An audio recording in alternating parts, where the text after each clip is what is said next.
Decisões definem destinos, amém? Eu vou tentar ser bem rapidinho aqui, apesar que está cedo. Abre a sua Bíblia aí. 1 de Reis, capítulo 19, a partir do versículo 1. 1 de Reis, capítulo 19, versículo 1. Primeiro livro de Reis, lá no iniciozinho da sua Bíblia. Primeiro livro dos Reis de Israel, capítulo 19, versículo 1, versículo 1. Quem já achou, diga amém. Quem não achou, diga socorro. Pode falar socorro, irmão, tem medo não. Quem não achou, fala Jesus, me ajuda. 1 de Reis, capítulo 19, versículo 1. Amém? Bom, diz assim a palavra do Senhor. Acabe fez saber a Jezabel tudo quanto Elias havia feito e como matara todos os profetas à espada. Então Jezabel mandou um mensageiro a Elias a dizer-lhe: façam-me os deuses como lhes aprouver, se amanhã a essas horas não fizer eu a tua vida como fizeste a cada um deles. Feche teus olhos aí onde você está.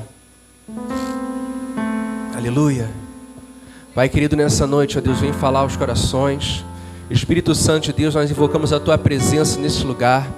Não permita, Senhor, que nada em nós impeça o teu Espírito de agir nos corações, de agir, Senhor, nas vidas. Pai querido, que nessa noite, ó Deus, nós possamos tomar a decisão que o Senhor espera de nós. Pai querido, que tudo seja conforme a tua vontade, para a tua glória, tua honra e o teu louvor, em nome de Jesus. Amém? Glória a Deus. Bom, passar rapidinho, explanar rapidinho esse contexto aqui. Bom, se você não lembra dessa história, se não leu a história de Elias, a Bíblia diz que Elias era um homem de Deus, grandemente usado por Deus. E quando me pediram para trazer uma mensagem no culto jovem, falei: Senhor Jesus, me ajuda, porque tem tempo que eu não prego num culto jovem, né? Porque um dia a gente tinha 16, a gente dorme, quando acorda já tem 40, né? Passou que a gente nem viu. Então eu falei: meu pai, o que eu vou falar num culto jovem, que eu vou trazer para os jovens? Mas o tema ajudou bastante. Decisões definem. Amém? E Elias era um homem de Deus. E Elias, ele foi grandemente usado por Deus.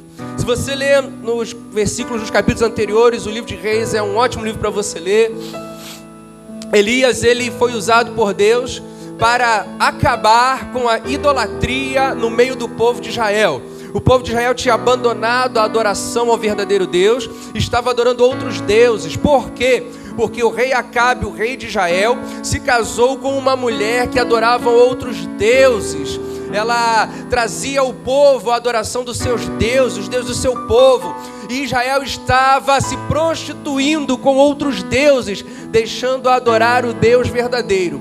Deus levanta Elias no meio da corrupção, no meio da idolatria, e Elias então faz um desafio.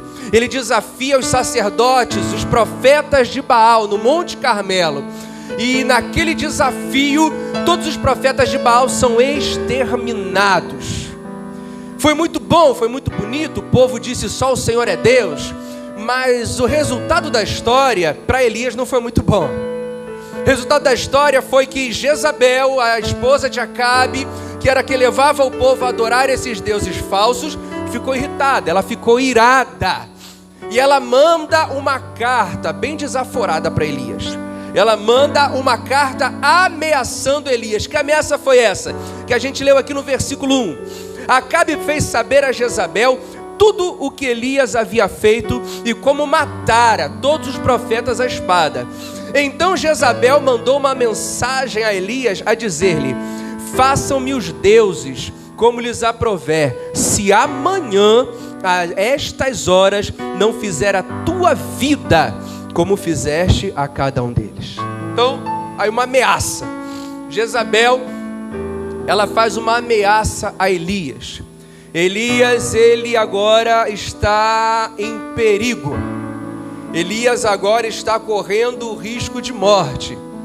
O grande homem de Deus, que foi usado grandemente por Deus, agora recebe uma ameaça de morte de uma mulher poderosa. E Elias, então, ele toma uma decisão. Diante da ameaça de Jezabel, diante da carta que ele recebe, diante das circunstâncias, diante da situação, diante das trevas, Elias toma uma decisão. E as decisões que tomamos em nossas vidas definem o nosso. As decisões que tomamos em nossa vida definem o nosso. Amém? Que decisão foi essa que Elias tomou? Vamos continuar aqui? Versículo 3. Temendo, pois, Elias, levantou-se para salvar a sua vida. Se foi e chegou a Berseba, que pertence a Judá. E ali deixou o seu moço. Versículo 4. Ele mesmo, porém, se foi ao... Elias se foi ao caminho de um dia. E veio e se assentou debaixo de um zimbro. Tem traduções que falam outro nome para planta, junípero e outros nomes. E pediu para si a morte e disse: basta, toma agora, ó Senhor, a minha alma, pois não sou melhor do que os meus pais.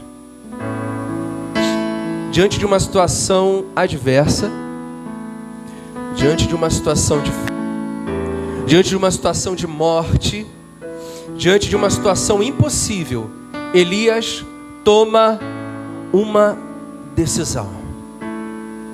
E que decisão foi essa que Elias tomou? Elias fugiu para o...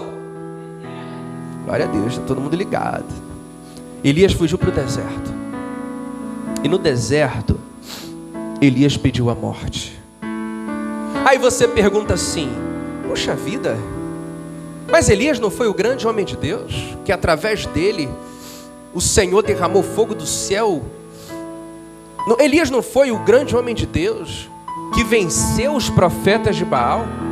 Através de Elias, todo o povo de Israel não voltou a declarar: só o Senhor é Deus, só o Senhor é Deus?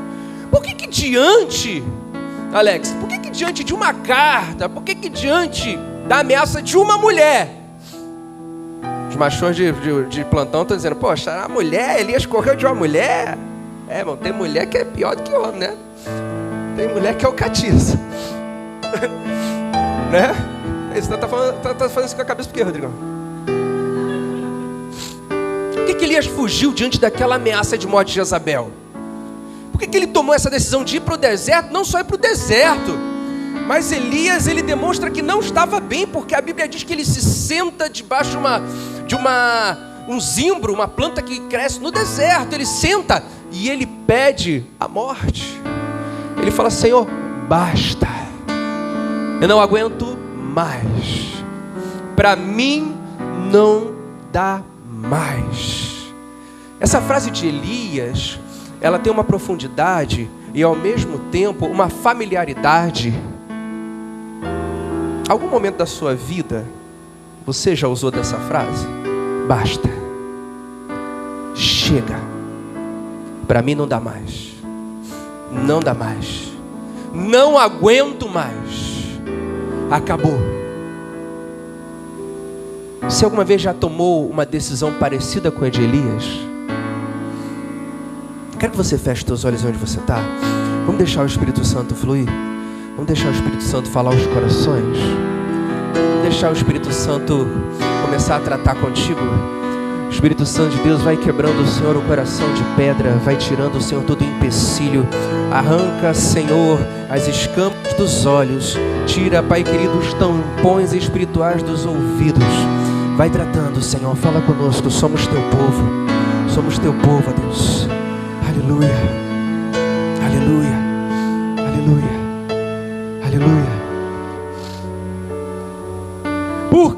Elias fugiu diante daquela situação? Por que diante daquela ameaça de morte foi só aquilo? Por que Elias ele corre ao deserto? Por que Elias ele toma aquela decisão? Por que muitas vezes na nossa vida tomamos decisões? O tema do culto já fala tudo, né? A sua decisão, ela vai mudar o seu destino. Aquilo que você faz hoje vai refletir na tua vida amanhã. Gálatas 6 fala que é tudo que você plantar, você vai colher. O caminho que você trilhar vai definir o destino onde você vai chegar. Você não pode querer chegar em São Paulo andando em direção à Bahia. Você não pode querer chegar na sua casa indo em direção ao lado oposto. O caminho que você trilha é onde você vai chegar. E por que Elias tomou essa decisão? Caminhos são decisões que tomamos. Primeiro Elias, o rei Acabe, esposo de Jezabel, se você ler a história, ele havia sido avisado por Elias várias vezes. Acabe ele tinha sido avisado por Elias várias vezes sobre a idolatria do povo, sobre como Deus estava irado com o povo. Se você ler o livro de 1 Reis, várias vezes você vê Elias sendo usado por Deus para relatar a Acabe, para denunciar a Acabe os seus erros. Mas em nenhum momento Acabe ele aceita a fala de Elias. E Acabe, irmão, Jezabel pertencia a um outro povo. Mas Acabe, ele era judeu. Acabe pertencia ao povo de Elias. Elias achava que denunciando o erro a um que conhecia o seu Deus, ia ser ouvido, ia ser compreendido. Mas em nenhum momento Acabe ouviu Elias. Por isso, diante daquilo, Elias, ele se sente incompreendido. Fale, incompreendido. Guarda essa palavra, incompreendido. É como Elias se sentiu. Incompreendido. Quando Elias foi ameaçado de morte, Elias ele teve que fugir, porque quando ele estava lá no Monte Carmelo, diante dos profetas de Baal, e ele coloca a sua cabeça a prêmio, dizendo, o Deus que derrama fogo é o verdadeiro Deus. Se o Deus dele não derramasse fogo, era Elias que ia morrer. O povo estava com Elias. E quando Deus derrama fogo do céu, todo o povo diz, só o Senhor é Deus. Mas onde é que está esse mesmo povo quando Elias é ameaçado de morte? Por que Elias ele teve que fugir? Porque no momento em que Jezabel se levanta contra Elias, não tem ninguém do lado de Elias. A Bíblia diz que o único que estava do lado de Elias era seu moço, seu criado. Mas ninguém estava com Elias. Aquele povo que antes dizia só o Senhor é Deus, agora diante do perigo iminente, não tem mais ninguém em volta. Elias naquele momento, ele tem que fugir, e ele chega no deserto, ele pede a morte, porque além de se sentir incompreendido, Elias estava frustrado e decepcionado. Foi um dos motivos de Elias pedir a morte. Ele estava, guarde também essa palavra, decepcionado e frustrado. Então a gente falou aqui sobre Elias se sentir incompreendido, Elias estar decepcionado e Elias estar frustrado. Pergunto para você, alguma vez, algumas dessas três palavras já passou pelo teu coração, pelas tuas emoções, pelos teus sentimentos, pela tua cabeça? Incompreendido. Quem aqui já se sentiu incompreendido? Quem aqui já se sentiu decepcionado? E quem aqui já se sentiu frustrado? Incompreendido, decepcionado e frustrado. Então, você já sentiu a mesma coisa que Elias sentiu. Talvez você está aqui nessa noite e se sente ainda dessa forma. Talvez você está aqui nessa noite e está frustrado com alguma situação, talvez com a tua própria vida. Talvez você está decepcionado com algo ou com alguém a todo momento. A decepção, ela vem. Ou talvez você só se sente incompreendido. Elias se sentia incompreendido diante do povo onde ele mesmo habitava, diante mesmo da sua própria família. E Elias, ele toma uma decisão. Diante da incompreensão e da frustração, Elias, ele toma uma decisão. Elias se isola. Elias vai isolar-se. Diga, deserto, lugar de solidão. Elias, ele se isola. Elias decide ir para o deserto. Diante da frustração, diante da incompreensão, diante da decepção, Elias decide se isolar. A causa foi incompreensão, decepção, frustração. E a decisão, isolamento e fuga. Irmãos, a gente nunca teve, falando para jovens, a gente nunca teve na humanidade uma geração tão solitária. A gente nunca teve na humanidade uma geração tão isolada. A gente tem muitos amigos, mas hoje em dia quem tem muitos amigos virtuais, né? Você tem no WhatsApp um monte de gente, você tem no Facebook, no Instagram, um monte de gente. Nunca tivemos uma geração que tem tantos amigos virtuais, mas tão poucos amigos presenciais, né? Porque o amigo virtual dá bom dia, boa tarde, conversa contigo horas no WhatsApp. Mas o amigo presencial é aquele com quem você pode contar a qualquer momento, para o que der e vier. Nunca tivemos tantos amigos virtuais e tão poucos amigos presenciais. Nunca tivemos uma geração que foi tão solitária. A gente conhece muita gente, mas a gente não convive com quase ninguém, porque estamos optando pelo isolamento. Estamos optando pelo afastamento. Cada um na sua casa e assim tá bom. Tem até festa virtual, né? Cada um faz a sua festa, todo mundo liga a câmera e festa virtual. Já viu isso? A gente até parou com a transmissão dos cultos aos domingos, porque muito crente estava se valendo para não vir para a igreja, porque tem culto virtual. Culto virtual.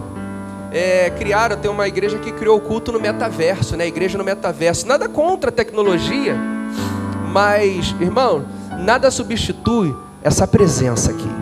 Nada substitui a comunhão. Quão bom e quão suave é que os irmãos vivam em comunhão, em união. Isso é tudo que Satanás não quer, que você viva em comunhão. Entenda que uma das principais armas do diabo contra a sua vida é te isolar.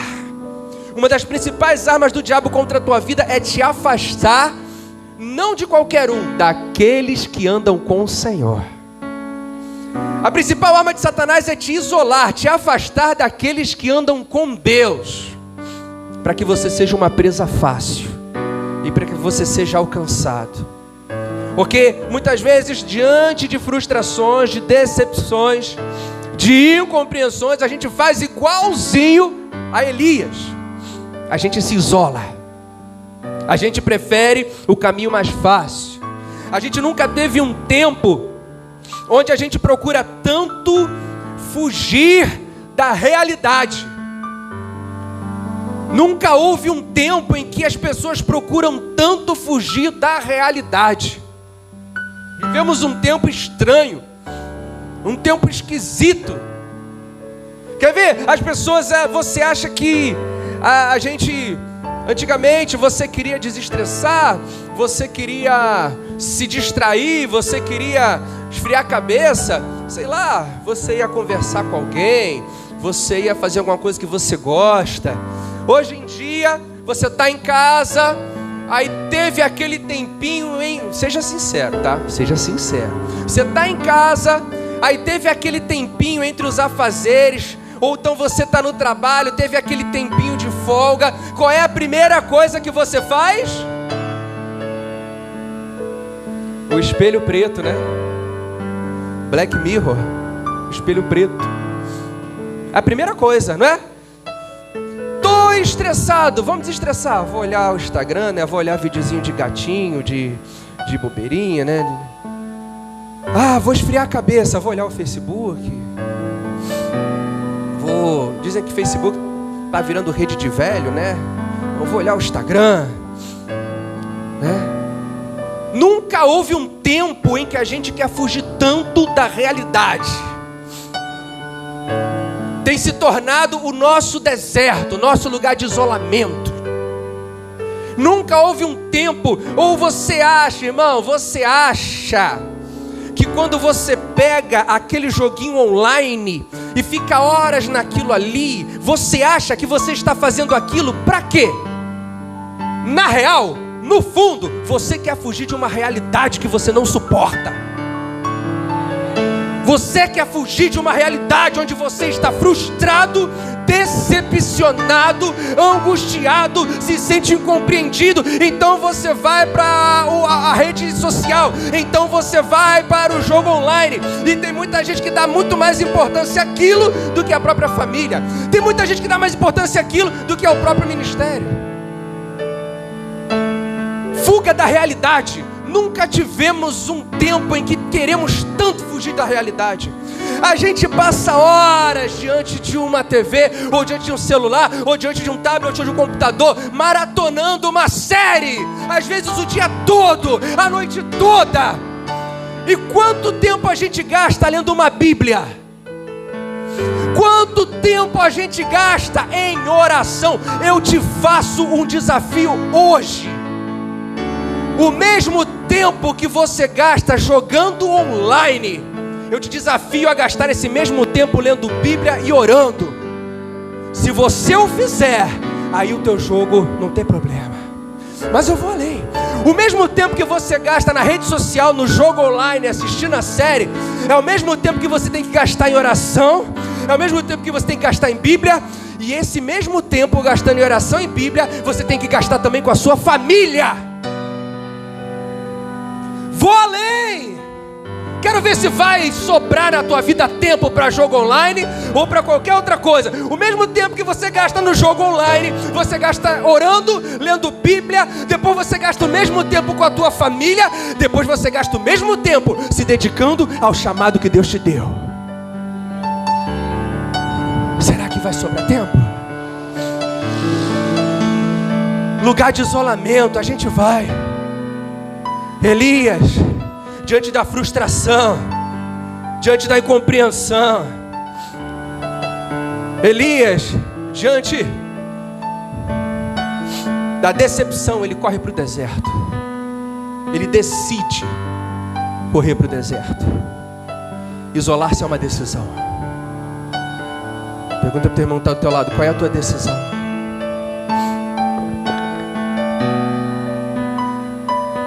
Já está te afetando? É porque o Espírito Santo já está agindo. Já está te afetando? É porque o Espírito Santo está agindo já. Aí é que eu gosto. Eu gosto é quando eu estou pregando, você faz de conta que não é para você. Eu gosto quando eu estou pregando, você faz de conta que... Aí é que eu sei que o Espírito Santo está agindo. Aleluia! Está te incomodando, você está ficando com raiva de mim, é isso. Aí é que eu continuo. Até você se converter, ou você se levanta e vai embora. Fuga leva ao isolamento. Fala para o teu irmão: não fuja. E hoje fugir não é sair de casa. Hoje fugir é me enfiar no mundo virtual, é me enfiar no mundo de streaming, é me enfiar no mundo onde só eu é que sou o centro. Porque a fuga é isso, é me fazer o centro, não Deus e não meu irmão. Fuga leva ao isolamento. Diga: fuga leva ao isolamento. Isolamento leva à solidão. Solidão leva à depressão. Versículo 4: Elias pediu a morte. Quando Elias se isola no deserto, ele pede a morte. A gente prefere se isolar, porque isolando eu não preciso enfrentar a realidade, eu não preciso lidar com o outro, eu lido apenas com o meu mundo e com o que eu acho. Olha só, mas desperta de uma vez por todas, meu amado, assim como Elias fugiu. Enquanto você continuar fugindo, se isolando, ficando solitário e sendo acometido por todo tipo de seta maligna, você não vai conseguir chegar a lugar nenhum. Você não vai chegar a lugar nenhum. Não vai. Isolamento, fuga leva a isolamento, isolamento leva a depressão, isolamento leva a solidão, solidão leva a depressão. E sabe ao que a depressão te leva? Não vida. Que é isso, pastor? Qual é a diferença de morte e não vida? Morte, teu corpo morreu, a consciência acabou, puf, já foi. Agora, não viver em vida é pior que morrer. Não viver em vida é pior do que morrer. É isso que a depressão te leva. Porque você está andando, você está olhando, você está ouvindo, você está até falando, mas não está vivendo. Não tem vida em você. Você não vive, você sobrevive, você se torna uma sombra, você se arrasta, você só vê a vida passar e nada acontecer. Você vê pessoas crescendo, caminhando, chegando a algum lugar e você não chega a lugar nenhum. E você não vai para frente e você não vai para trás. Isso é não vida. É cada vez mais uma dificuldade de se conectar com o espiritual. Sabe por quê? A Bíblia diz que a sepultura não te pode louvar, nem a morte te glorificar. Somente os vivos louvarão o seu nome. Viu? Você não consegue nem dar um glória diante dessa palavra. Você já está tendo uma não vida. É isso que acontece. Foi a isso que Elias se expôs. E no meio de tudo isso, você se pergunta: onde está Deus? Onde é que está Deus? Será que Deus não está vendo o meu sofrimento? Apaga aquela luz ali de trás, irmão. Só aquela ali. Será que Ele não vai fazer nada por mim? Deus não vai fazer nada para me livrar? Onde é que está? Que Ele não está me vendo? Será que está acontecendo? Abre aí, continua aí, versículo 5. Deitou-se e dormiu debaixo do zimbro. E eis que um anjo o tocou e lhe disse: levanta-te e come. Comeu, olhou ele e viu, junto à cabeceira, um pão cozido sobre pedras em brasa e uma botija de água. Comeu, bebeu e tornou a dormir. Versículo 7.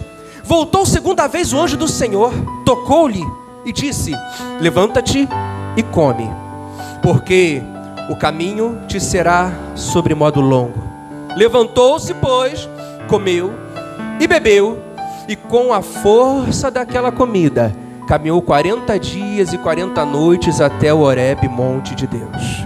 No meio do deserto, quando Elias ele se isola e ele pede a Deus a morte, diante da frustração, diante da decepção, diante da incompreensão, Elias ele acha que tudo acabou. Mas deixa eu te falar uma coisa, meu amado, você também pode estar se perguntando: onde está Deus? Ele não está vendo o que eu estou passando, Ele não está vendo o que está acontecendo. Deixa eu te falar o seguinte: Deus ele usa um anjo para abençoar Elias. Elias recebe duas coisas de Deus. Não, eu vi só comida. Não, a Bíblia diz que ele comeu, bebeu e dormiu. Elias recebeu alimento e Elias recebeu descanso. Porque dormir em meio ao caos, meu amado, não é fácil, não. Sabe por quê? Porque Deus nunca abandonou Elias. Fala para o teu irmão que está do teu lado: Deus nunca abandonou você. Deus nunca abandonou você. A decisão de se isolar foi sua, não de Deus. A decisão foi sua, Deus não tem nada a ver com isso. Foi você que quis ir para longe, não Ele. Ele nunca te abandonou. Deus ele nunca abandona os seus. Aleluia, aleluia. Fecha os teus olhos. Guia-me, tudo te confie. Sobre as águas eu caminhe, por onde quer que chames. Leva-me mais fundo do que já estive, e minha fé será mais firme, Senhor, em tua... Aleluia! Ele nunca te abandonou. Guia-me pra... Aleluia! É só você crer nisso. É só você confiar. Mesmo no meio do deserto, Ele não te abandona. A decisão foi sua. Ele nunca fez nada. A decisão foi sua. A tua decisão está te levando para esse lado, mas ainda dá. É só você deixar que Ele te guie. É só você deixar que Ele transforme o teu caminho. Guia-me para que em tu... aleluia! Sobre as águas eu caminhe, por onde quer que chames. Leva-me, leva-me mais fundo do que já estive, e minha fé será mais firme, Senhor, em tua presença. Aleluia! Espírito Santo de Deus, Espírito Santo de Deus, te adoramos, Senhor. Continua, Pai, continua falando, continua, Senhor, ministrando. Eis-nos aqui, Senhor, nos ajuda a tomar a decisão. Aleluia. Sabe o que é interessante, amados? Come e dorme, Elias. Come, bebe e dorme, descansa. Deus, Ele estava inaugurando ali, né? É um proto atendimento. Deus aplica em Elias o mesmo tratamento que se aplica para depressão hoje. Sabia disso? O paciente com depressão, primeiro ele vai no psicólogo. Aí o psicólogo fala assim: esse camarada aí não tem jeito não, só com medicação. Aí manda para o psiquiatra. Aí você chega lá no psiquiatra, o psiquiatra ouve teu problema. Aí fala assim: isso aí, tua ansiedade está lá no alto, você está no nível de depressão, eu vou te passar uma medicação. Aí geralmente o psiquiatra ele passa um ansiolítico e um antidepressivo. Dependendo do teu nível de ansiedade ou depressão, dose mais forte, dose mais baixa. E aí você vai tomando. Mas os primeiros 15 dias que você começa a tomar esse troço, você desaba. Ele te derruba.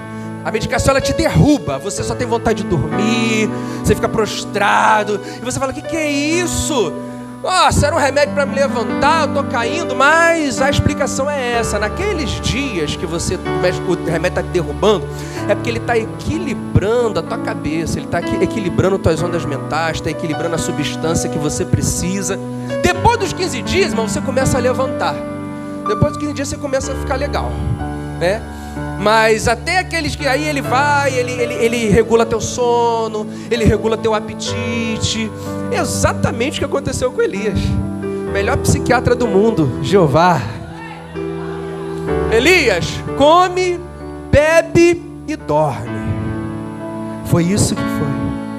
Mas Elias, ele toma outra decisão. Porque por mais que Deus ele toque em nós, por mais que o Senhor esteja falando contigo de repente nessa noite, a gente tem a tendência a endurecer o coração, porque o nosso orgulho não nos deixa reconhecer que a decisão errada foi minha. A decisão errada sempre é do outro. A decisão errada nunca é minha. Então meu orgulho não me deixa reconhecer. E aí Deus usa anjos, mas a gente diz: não. Essa palavra não é para mim. Essa ministração não é para mim. Isso aqui eu estou aqui porque é um culto jovem. Mas Deus não está falando comigo. E aí Elias ele toma outra decisão que muitas vezes a gente toma. Quando a gente não se isola, a gente faz uma outra coisa diante das circunstâncias da vida. A gente corre para a caverna. Pergunta para a pessoa que está do teu lado: você está na caverna, irmão? Versículo 9. Oh, aleluia. Aleluia. Versículo 9. Ali entrou numa caverna onde passou a noite. e lhe veio a palavra do Senhor dizendo: que fazes aqui, Elias? Deserto, lugar de isolamento. Caverna, lugar de fuga. Diga: caverna, lugar de fuga. Queremos fugir de quem somos. Queremos fugir da nossa realidade. Queremos fugir das dificuldades da vida, das lutas. Queremos fugir do nosso chamado. Mas sabe o que Deus ele fala para Elias quando Elias se coloca numa caverna? E sabe o que Deus está falando para você essa noite? O Senhor pergunta: Elias, o que você está fazendo aqui, Elias, dentro dessa caverna? Por que é que você está fugindo, Elias? Sabe o que Deus estava falando para Elias ali? Elias, o que você está fazendo aqui? A caverna não é o seu lugar. A caverna não é o seu lugar, Elias. O que você está fazendo aqui? Se colocando no lugar que não é para você. É por isso que a gente não consegue caminhar, porque a gente se coloca num lugar que não é pra gente. Caverna não é o teu lugar. Você não foi criado por Deus para fugir e se enfiar numa caverna. Quem se coloca dentro de uma caverna não quer ser visto, não quer ser notado, quer sumir. Não é assim? Acontece algumas coisas na nossa vida que a gente fala: eu quero sumir. Só que a caverna não é o seu lugar.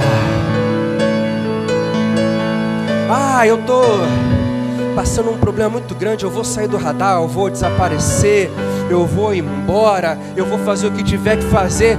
Caverna não é o seu lugar. Eu tenho um dom, eu sei que eu tenho um chamado, eu sei para o que Deus me chamou, eu sei o plano que Deus tem para mim, mas quer saber, eu vou ficar aqui escondidinho, não deixar ninguém me ver, porque é muito difícil o ministério. Aí eu tenho que tratar com o irmão. Aí às vezes tem discussão entre um irmão e outro. Aí no ministério às vezes o irmão quer ser mais que o outro. Eu não gosto disso, eu não gosto de disputa. Ou então, é muito difícil porque eu vou ter que lidar com o irmão. Vai ter que ter muita conversa, vai ter que ter relacionamento. Não, é muito trabalhoso. Eu prefiro enterrar meu talento. Eu prefiro ficar na caverna. Caverna não é o seu lugar. Que fazes aqui, Elias? Pergunta para a pessoa que está do teu lado: o que você está fazendo na caverna?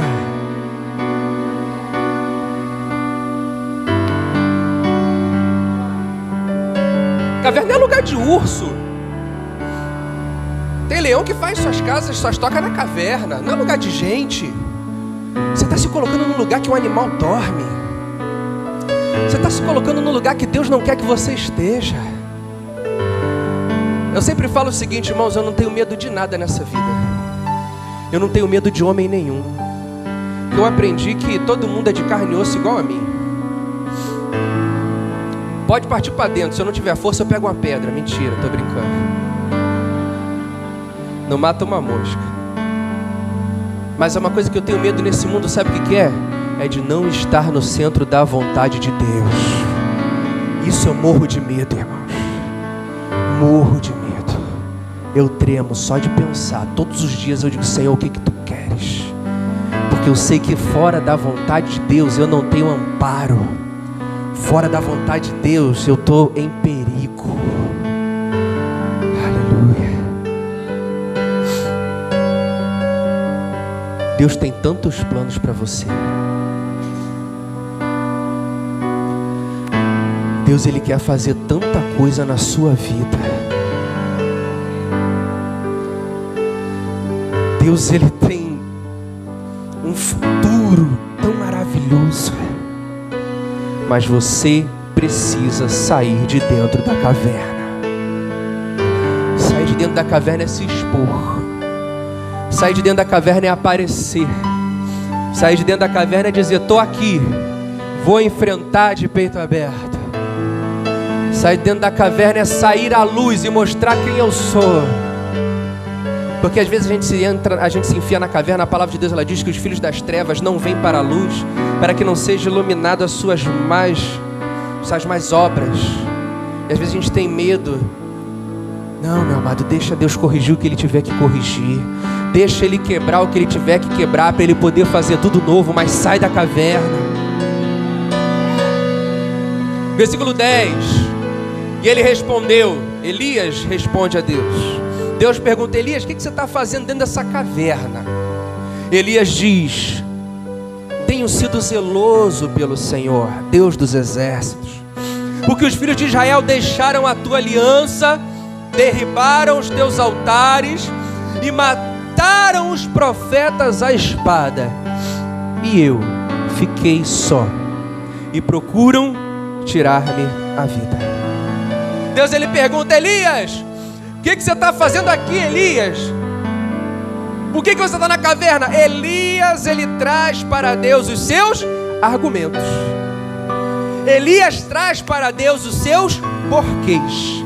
E Elias ele vai e faz todo aquele discurso, não, Senhor, é porque eu tenho sido zeloso para com a tua obra, porque eu sou um profeta, porque eu sou muito bom, porque eu sou muito certo, e está todo mundo errado, só eu que sou certo, só eu que sou bom, e acaba que eu vim aqui porque querem me tirar a vida, eu me escondi na caverna, por quê? Por quê? Por quê? Argumento que na verdade eram desculpas esfarrapadas. A Bíblia Sagrada ela diz que a minha e a sua justiça para Deus são como trapo de imundícia. Sabe o que é trapo de imundícia, irmãos? Antigamente não tinha banheiro igual a gente tem papel higiênico, não. As latrinas eram em lugares ao ar livre e existiam pedaços de pano que depois que a pessoa ia no banheiro, ela usava aquele tecido para se limpar. Aquilo era trapo de imundícia. A Bíblia diz que a minha e a tua justiça é igual isso. Não vou falar o português, claro. Pano de bumbum. Entendeu? Pano de limpar. É a minha e a tua justiça diante de Deus. Mas a gente quer dar desculpa para Deus. A gente se engana tanto que a gente acha que os nossos argumentos enganosos vão enganar o Pai, que conhece e sonda o meu e o teu coração. A gente, irmão, você pode enganar todo mundo. Você pode mostrar uma coisa que você não é para todo mundo. Você pode estar muito certo dos teus argumentos. Eu fiz isso por isso, ou eu deixei de fazer isso por aquilo. Você pode querer colocar diante das pessoas, mas o Senhor conhece o teu coração e Ele sabe. Ele sabe. A gente sempre tem desculpa para justificar as nossas fugas. A gente sempre tem desculpa para justificar a nossa saidinha. Sempre tem desculpa. O pastor Rodrigo me mandou um vídeo semana passada que eu achei muito engraçado, um vídeo interessante, que muitas pessoas repudiaram esse vídeo. Muitas pessoas, porque o pregador ele trazia algo sobre casamento. E ele falava se é certo que um homem casado tenha amizade com uma mulher casada, né? Ele falou, pastor Beto, o que você acha disso? Né? Porque o rapaz gostava de dar umas saídas, né? Dar umas fugas. Vou jogar bola com os amigos, vou passear com a galera, vamos para não sei aonde, né? E o pregador falou uma coisa, foi, Rodrigo, olha, você vai preocupar, mas eu assino embaixo do que ele falou. Ele falou o seguinte: se a tua esposa não for a tua melhor amiga, tem alguma coisa muito errada no teu casamento. Se o teu esposo não for o teu melhor amigo, tem alguma coisa muito errada no teu casamento. Porque, irmão, o dia que a pastora Jaqueline chegar para mim e falar, olha, meu melhor amigo é o pastor Rodrigo, eu amo o pastor Rodrigo como meu melhor amigo, eu nunca mais vou deixar ela chegar perto dele. Não deixo meu, não. Não existe negócio de mulher casada ter um homem como melhor amigo que não seja o marido, não. Não existe esse negócio de, o meu marido tem uma melhor amiga no trabalho, ó. Tem isso não, verão. Se a tua esposa não for tua melhor amiga, se o teu esposo for tua... mas de vez em quando tem que dar uma saidinha, né? Tem que tiver uma fuga. Não é que isso, teu casamento é tão intolerável assim que você tem que fugir de vez em quando? Teu casamento é esse terror todo que de vez em quando você tem que respirar porque você não aguenta mais? Que isso? Eu tenho que jogar uma bolinha com os amigos para espairecer. Esparece com a tua esposa em casa? Que negócio é esse? Ah não, eu tenho que dar uma saída com os amigos, porque, né, para sair do... Que ambiente que você quer sair? Da tua família? A tua família é o teu ambiente, irmão. Para com isso. Que maluquice é essa? Que tem que ter uma fuga de casa, que tem uma fuga do casamento? Tá insuportável desse jeito? Senta e conversa e ajeita e sai em nome de Jesus. Mas a gente tem desculpa para fazer o que a gente quer. A gente quer trazer os nossos porquês. Mas, amado, contra a palavra de Deus não há argumento. Aí a gente quer sair do nosso casamento e se enfiar numa caverna. Se enfia mesmo na caverna. Quando você sair da caverna, você vai ver o Ricardão com a tua esposa, com o teu esposo. Vai mesmo. Vai na onda. Vai. E Elias, ele fala assim, ó: e eu fiquei só. Como se ele falasse para Deus: Senhor, só eu restei. Eu sou tão bom, eu sou tão justo, eu te busco tanto, só eu fiquei, Senhor. Olha só, coitadinho de mim, fiquei só. Coitadinho de mim, Senhor, estão me perseguindo. Ah, como eu sou coitado. Ah, como eu sofro, Senhor, porque mataram os teus profetas à espada e só eu fiquei. Como eu sofro, como a minha vida é ruim. Ninguém sofre mais que eu. A minha dor sempre é maior do que a de todo mundo. O meu sofrimento sempre é maior do que todo mundo. É porque se eu te falar o que eu estou passando, você não vai entender como eu sofro, como acontece tudo comigo. Meu amado, autopiedade, coitadismo é a pior das decisões que você pode tomar na sua vida. Autopiedade, coitadinho de mim, como eu sofro, é a pior decisão que você pode tomar na tua vida. Elias queria que Deus engolisse isso. Elias queria que isso descesse goela abaixo. Mas sabe de uma coisa? Mesmo que você tenha decidido ir para o deserto, isolamento, ou corrido para uma caverna, fuga, Deus ainda te ama e tem planos para você. Deus ainda te ama e tem planos para você. Deus ainda te ama e ainda tem planos para você. Você pode aplaudir a Ele por isso? Aleluia! Porque assim diz o salmista: ainda que eu tome as asas da alva, ou habite nas profundezas do mar, ou faça do céu a minha casa, até ali a tua mão me guiará e a tua destra me sustentará. Você pode correr para o deserto, você pode correr para a caverna, o Senhor vai te buscar lá. Sai daí, Elias! Ele vai te buscar. Versículo 11. Estou acabando já, perdão pelo horário. Disse-lhe Deus: sai e põe-te neste monte perante o Senhor. Deus deu uma ordem para Elias: sai da caverna, Elias. Fala para a pessoa que está do teu lado, dá um empurrão nela, fala assim: sai da caverna, irmão, em nome de Jesus.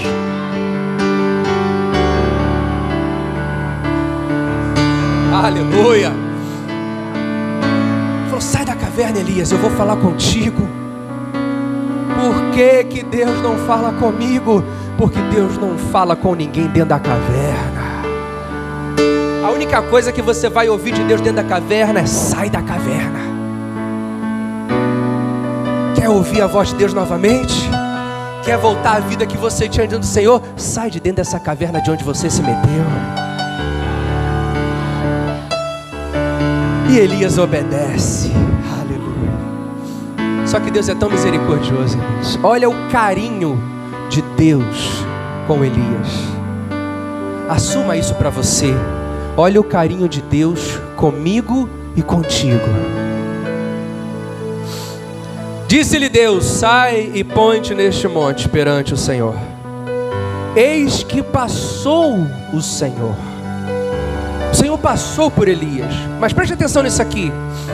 E um grande vento forte fendia os montes e despedaçava as penhas diante do Senhor. Estava conversando com o Alex lá dentro, ele falou uma coisa interessante. A gente é 880, né? A gente é de um ponto ao outro, a gente é radical. Ou a gente adora ou a gente odeia, né? Ou a gente ama ou a gente odeia. Ou é péssimo ou é maravilhoso. Não tem um meio termo, não tem um equilíbrio, né? nada pode ser bom, nada pode ser tranquilo. A gente só consegue ir para os extremos. E o Senhor aqui, Ele vem, a gente acha, né? Deus, Ele só vai vir de forma terrível. E a Bíblia diz que veio um vento, depois do vento, um terremoto. E a Bíblia diz, mas o Senhor não estava no terremoto. Aí depois, a Bíblia diz, depois do terremoto, um fogo. Fogo? É, mas o Senhor não estava no fogo. Depois ele diz, e depois do fogo, uma voz mansa e delicada. Aleluia. A tradução original seria como uma brisa. A voz de Deus não estava no terremoto, não estava no vento, não estava no show, não estava nas grandes coisas, não estava nas luzes, não estava na grande narrativa. Era uma voz mansa e delicada, como uma brisa. Ouvindo Elias, envolveu o rosto no seu manto e saindo, pôs-se à entrada da caverna. E eis que lhe veio uma voz suave, dizendo, que fazes aqui, Elias? O mesmo Deus que chama a tua atenção também te trata com carinho, porque Ele te ama. O Senhor nessa noite, Ele não quer que você vá para longe dEle, Ele quer que você venha para perto dEle, porque Ele tem planos para você, porque Ele quer transformar a situação, porque Ele quer mover coisas na tua vida. Tem aquele louvor que foi cantado aqui logo no início, que fala doce, tão doce, como é que é? Alto, tão alto, fundo, profundo é o seu amor. Doce, tão doce, alto, tão alto, fundo, profundo é o seu amor. Esse é o amor de Deus por mim e por você. Esse é o amor de Deus por mim e por você. Uma voz suave que fala contigo nessa noite. Para de fugir. Para de se isolar. Para de dar desculpas. Simplesmente sai da caverna. Se apresenta a mim. O Senhor, Ele quer o teu coração diante dEle. Ele quer o teu coração diante dEle. Aleluia. Ele está batendo a porta. Ele só quer que você abra a porta. Ele está batendo a porta. Ele só quer que você abra. Aleluia. Aleluia.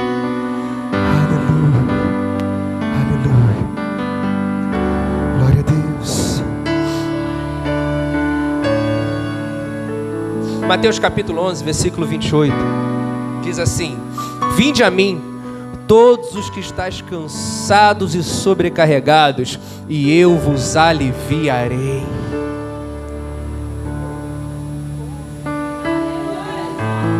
Vinde a mim, todos vós que estáis cansados e sobrecarregados, e eu vos aliviarei.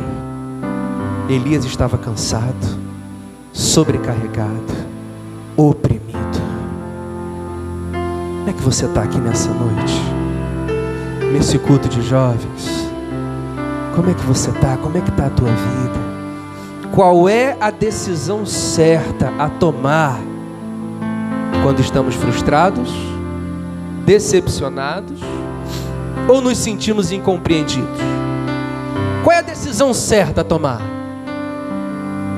Vinde a mim, todos vós que estáis cansados e sobrecarregados, e eu vos aliviarei.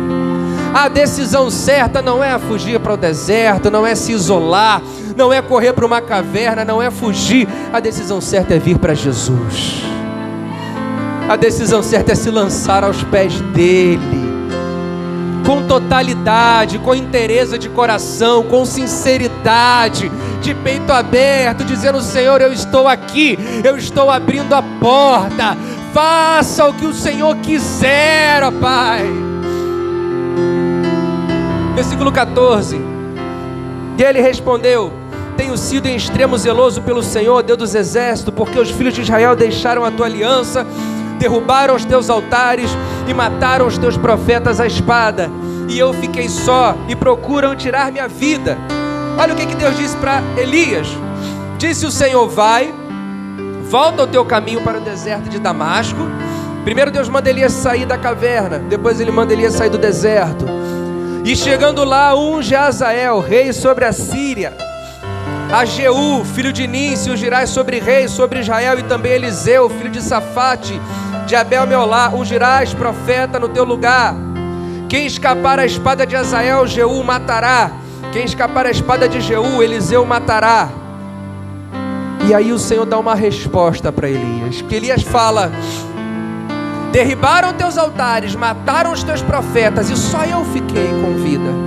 Aí Deus fala assim para Elias, versículo 18: também Elias, conservei em Israel 7.000, todos de joelhos, que não se dobraram a Baal, e toda a boca que o não beijou. Elias achava que era o único que era perseguido por crer em Deus. Elias se achava a última bolacha do pacote. Elias achava que era o único que sofria. Não é assim que a gente se acha de vez em quando? Eu sou o único que sofro. Elias achava que ele era o único que se frustrava. Ninguém mais se frustra, só eu. Elias achava que era incompreendido. Ninguém me entende, ninguém me compreende. Elias achava que ele era o único que se decepcionava com as pessoas. Deixa eu te falar uma coisa: se você se decepcionou com alguém, saiba de uma coisa, com toda certeza também existe alguém que se decepcionou com você. Você não é o único a sofrer. Fala para o teu irmão que está ao teu lado: você não é o único a sofrer. Você não é o único a se decepcionar. Tiago 5,17 diz que Elias era homem como qualquer um de nós, igual a mim e a você, sujeito às mesmas paixões. Mas você também precisa entender uma coisa.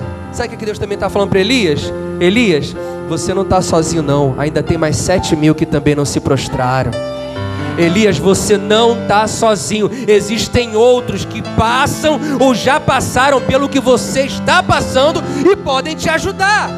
Mas você precisa procurar, Elias. Deus nunca te deixa sozinho. Só que você tem que tomar a decisão certa e vir para Ele. Escolha lutar. Faça a escolha certa diante de Jesus. Elias não estava sozinho. Ele achava que estava sozinho, mas ele não estava. Você não está sozinho. Você acha que está, mas você não está.